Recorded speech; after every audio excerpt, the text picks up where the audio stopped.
If you are a premium member of the lynda.com online training library, or if you are watching this tutorial on a DVD-ROM, you have access to the exercise files used throughout this title.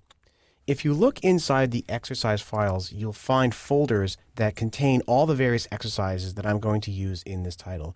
The way that they're organized is each one of the chapters has its own set of example files. So for example, if I look inside the folder for chapter 5, you'll notice that there are a bunch of subfolders that are named according to the particular section that's being described in that particular chapter.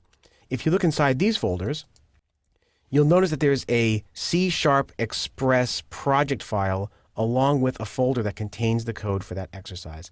When you've installed the Visual C# Express developer tools from Microsoft, you'll be able to just simply double-click on the name of the project file, which will then bring up the coding environment and the code that's in that file, and you can start working right away on it.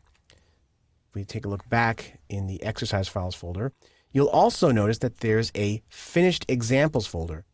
In this folder, you'll see the same folder structure, but what I've done here is finished off each one of these examples in the finished state. So here in the upper part of the folder, these are all the examples in the start state.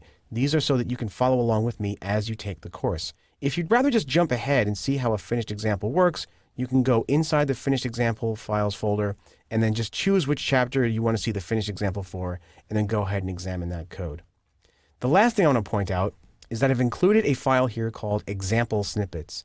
If we open this text file up, you'll notice that this is just a collection of code snippets that I'm going to use in each one of these examples throughout the title, and I've organized them in various chapters.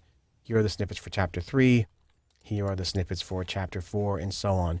This is so you don't have to sit and watch me type each example out. I'm going to just simply copy and paste the code that's in these snippets files.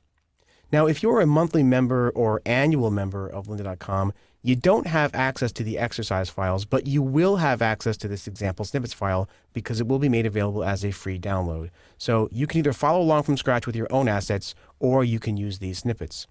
Let's go ahead and get started.